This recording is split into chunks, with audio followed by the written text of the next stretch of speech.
Lausanne, à la faculté des géosciences et de l'environnement, où on a un petit cluster de philosophes et d'économistes. Et je suis aussi, alors, pour peu de temps encore, mais président du conseil scientifique de la fondation Nicolas Hulot et d'une fondation suisse qui s'appelle Zoen. Voilà. Ah, pourquoi? Eh bien parce que, si vous voulez, on a aujourd'hui, de manière générale, un ordre juridique, pas seulement national, mais aussi international, qui est très défavorable aux questions d'environnement. J'aime bien toujours donner l'exemple de ce texte, mais si vous regardez le texte qui encadre toute la négociation internationale sur le climat, c'est un texte qui a été signé en 1992, qui s'appelle la Convention cadre des Nations Unies sur les changements climatiques, et vous tournez vers l'article 3, alinéa 5. Il vous est dit que toute action en faveur du climat, mais qui irait à l'encontre de la progression du commerce international, est à bannir. Donc, si vous voulez, en fait, on a constitué, grosso modo, à partir du début du 19e siècle, un système juridique qui est favorable quasi exclusivement aux activités économiques et qui est défavorable à tout ce qui pourrait les entraver. Eh bien, ça nous donne la situation dans laquelle on est, qui est une situation qui est gravissime et qui ne concerne évidemment pas que le climat. D'ailleurs, le climat, ça n'est jamais qu'un des paramètres du système Terre. Les deux paramètres essentiels sont le climat et ce qu'on appelle alors la biodiversité, mais il faudrait plutôt dire l'état des populations vivantes sauvages. Et effectivement, dans certains cas, ces populations s'effondrent et l'effondrement de ces populations va finir par donner lieu par l'effondrement des espèces et donc une accentuation, une intensification du taux d'érosion des espèces. Voilà, donc on a là ces deux paramètres essentiels.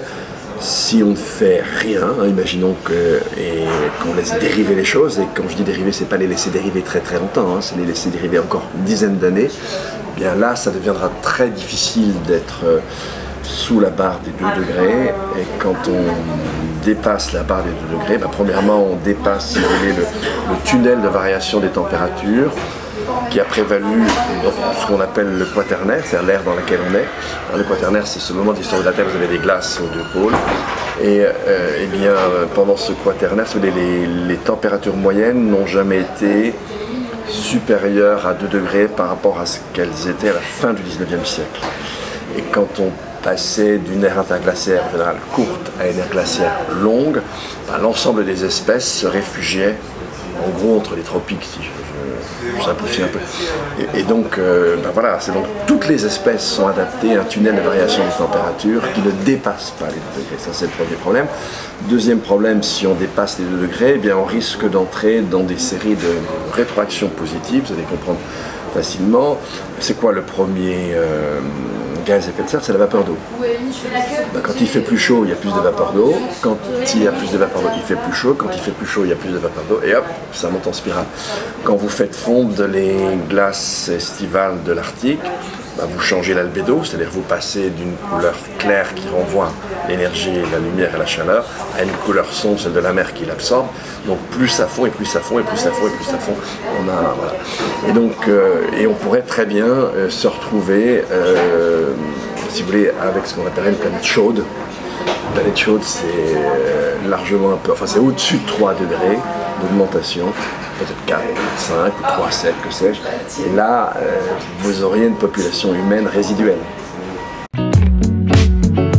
Alors, revenons à ce problème clé, la manière dont les Français, justement, appréhendent ce phénomène, notamment la question du changement climatique.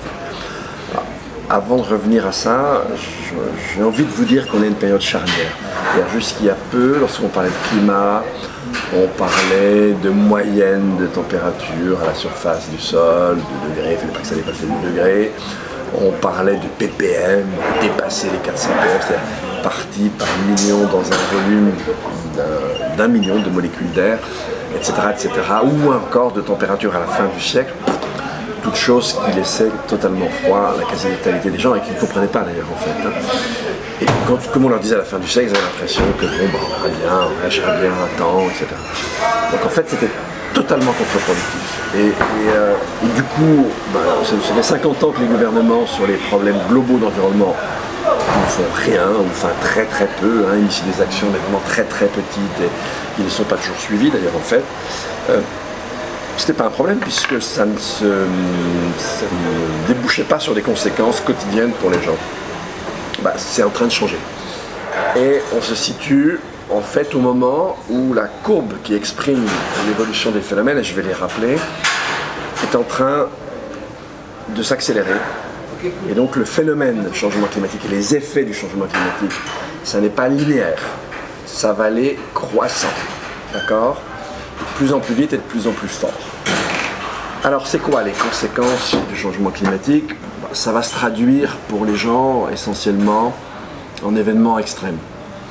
Et effectivement jusqu'à maintenant, en dehors des cyclones, on ne voyait pas bien, surtout si on regarde sur un temps très très long comme nous disaient des historiens, sur, je sais pas, si on remonte au XIIIe, XIVe, XVe siècle, on va toujours trouver des catastrophes qu'on peut recomposer, qui semblent aussi élevées que celles qu'on connaît. Sauf pour les cyclones. Les cyclones, ça a vraiment commencé à changer depuis une dizaine d'années. Alors surtout dans l'Atlantique Nord, ils sont devenus, mais même ailleurs, ils sont devenus, mais on parle de typhons, ils sont devenus de plus en plus puissants, à telle enseigne qu'on s'interroge sur le fait de créer une catégorie 6, au-delà de la catégorie 5, parce qu'on est aux limites de cette catégorie, tellement les phénomènes sont puissants. Par exemple, vous avez très fréquemment, durant les 10 dernières années, vous avez eu très très souvent, et ça s'est intensifié les toutes dernières années, très souvent des rafales de vent qui atteignent ou voire dépassent et qui se situent entre 350 et 400 km/h. On est très proche du souffle d'une bombe et là, la destructivité du souffle est énorme. Il n'y a rien qui résiste. Et un bâtiment comme ça ne résiste pas. Donc, alors ça c'est déjà sensible depuis quelques années. Maintenant, les autres aspects commencent à devenir sensibles. Alors c'est quoi? Vous avez les vagues de chaleur. Les sécheresses qui en général accompagnent les vagues de chaleur, les incendies, les inondations, les tempêtes. Là, ce qui est vague de chaleur, sécheresse, inondations, incendies, ça y est. Là, vous avez eu par exemple des incendies gigantesques en Suède, au mois de juillet, en Suède. Bon, vous en avez eu en décembre en Californie, encore quand je dis décembre, ça continue en janvier, donc en plein hiver. Bon, vous avez eu alors avec le cyclone Harvey, vous avez eu des inondations mais horribles aux États-Unis. On a explosé tous les coûts d'assurance.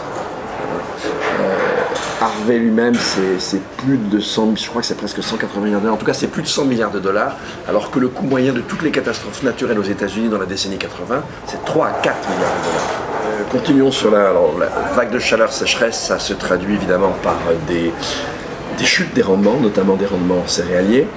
Et puis prenons justement la chaleur. Là, vous avez vu que durant l'été 2018, l'été qui est en train de s'écouler, vous avez eu des records de température dépassés pratiquement partout dans l'hémisphère nord, de 35 en Suède jusqu'à presque 52 degrés au nord du Maghreb.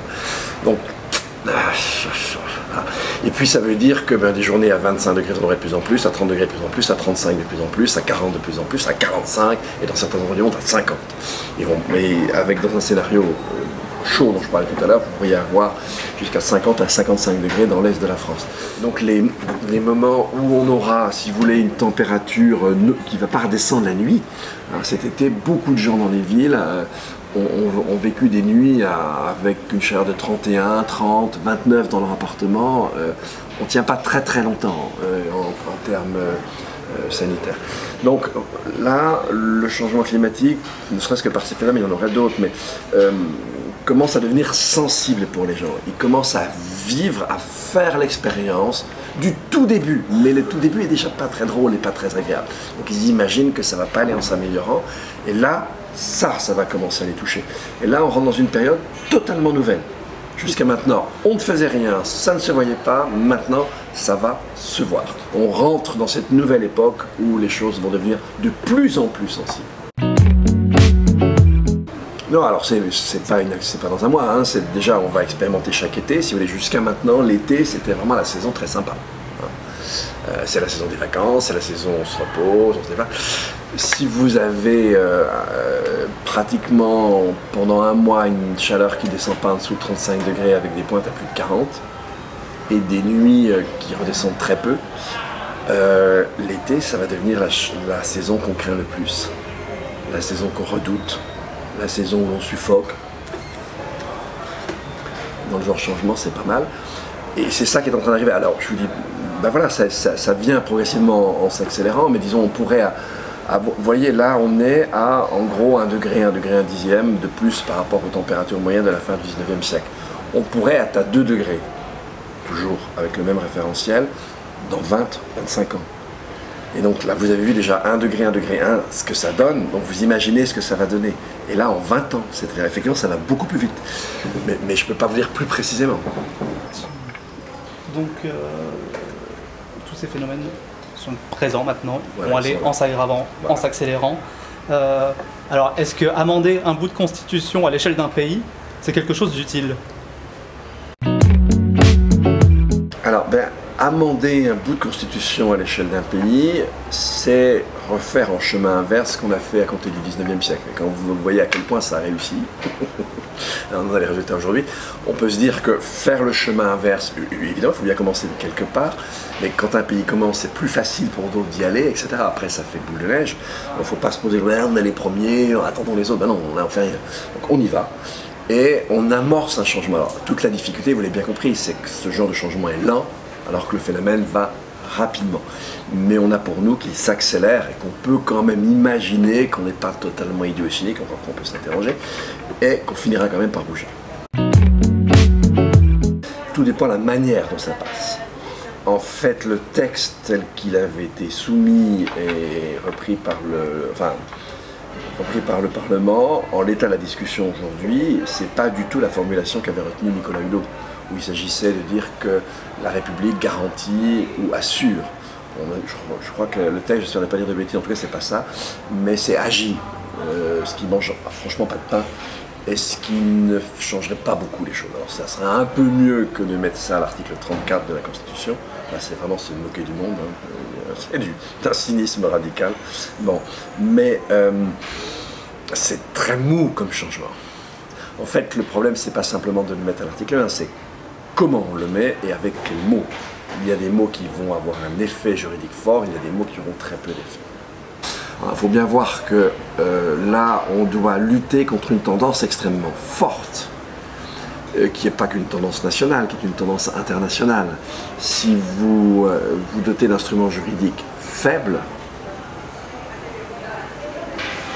vous n'avez aucune chance d'y parvenir.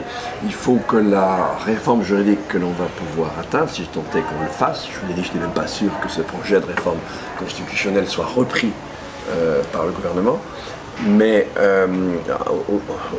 autant que faire se peut, visons une formulation dont on pense, et dont on est en droit de penser qu'elle aura des effets non négligeables. Or, justement, l'ex-ministre de l'écologie avait proposé une formulation qui était très bien. En fait, c'est pas celle qui était retenue, hein, en changeant simplement un mot.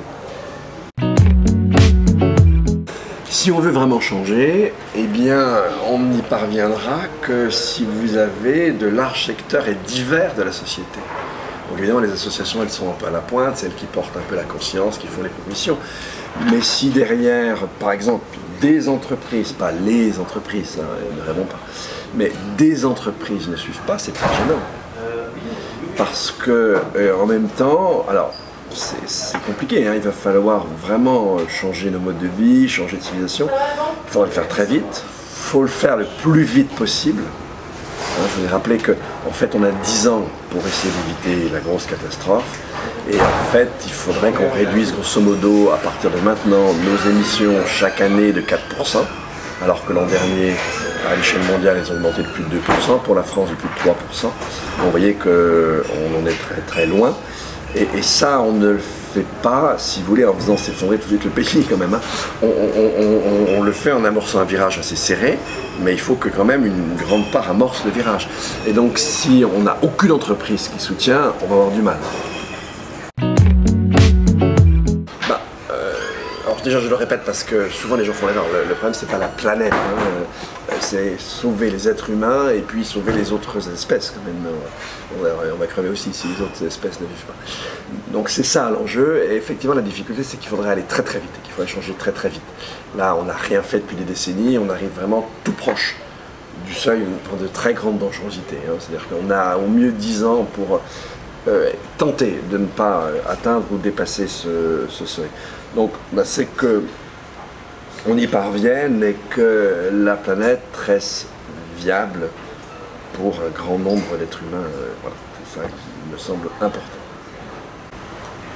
Optimiste, hein, parce que vous dites reste viable pour un grand nombre. Ça veut dire que déjà vous avez mis de côté, vous savez déjà qu'il y a des zones qui sont perdues, quoi. Ah bah oui, ça, dans le genre par exemple, si on était sur une planète chaude, mais là 3,7 degrés et 3,7, vous avez la péninsule arabique et puis tout l'arc indo-pakistanais où l'accumulation chaleur-humidité sature les capacités de transpiration du corps humain et vous ne pouvez pas y vivre.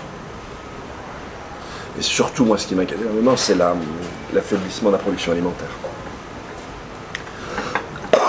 Le gros coût pour les gens, je ne l'ai pas dit tout à l'heure, mais le gros coût du changement climatique pour les gens, c'est nos capacités de production de céréales, elles plafonnent per capita depuis les années 80.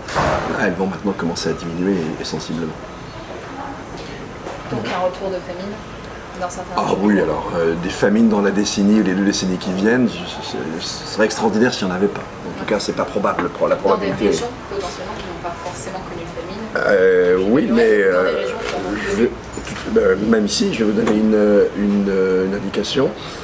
C'est une étude très récente là, sur la réaction des insectes ravageurs des cultures céréalières à la chaleur.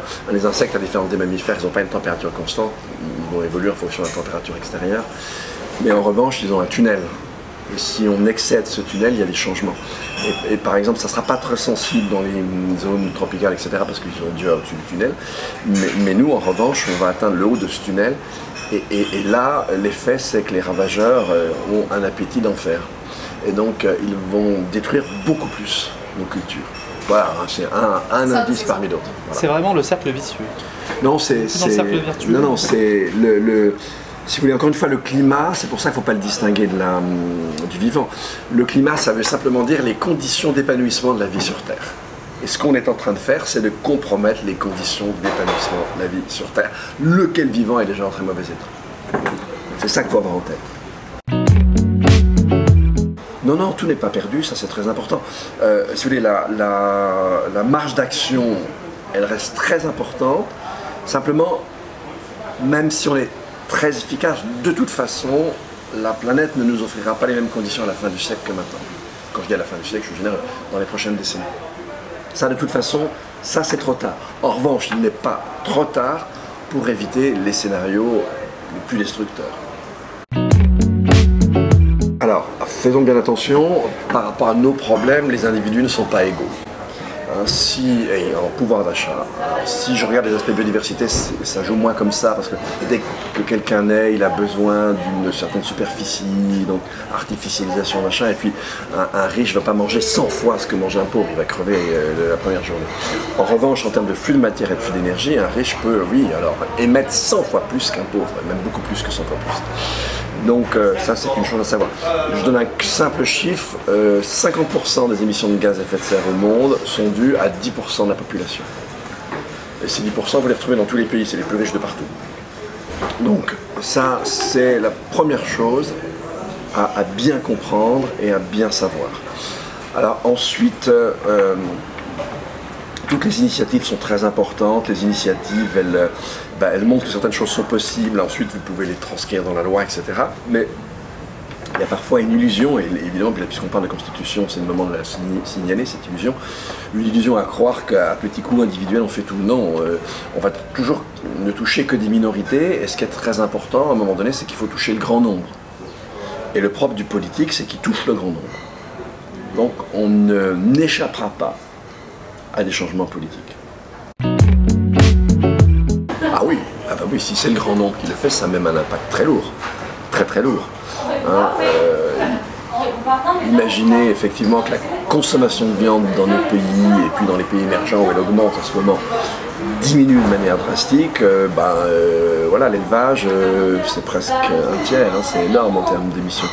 Bon, si les gens n'achètent plus que des petite voiture, moi j'ai pas de voiture, elles n'utilisent leur voiture que exceptionnellement, ça change énormément. Enfin, si on isole tous, alors ça c'est plus difficile parce qu'il faut voir de l'argent, hein, si on isole tous nos habitats, le bâtiment c'est le gros tiers, hein, le très gros tiers de nos émissions. Donc non, évidemment toutes ces choses-là ont une importance. Et la difficulté, c'est qu'en fait, sur le grand nombre, on ne constate pas ces changements. On les constate auprès d'une minorité de population.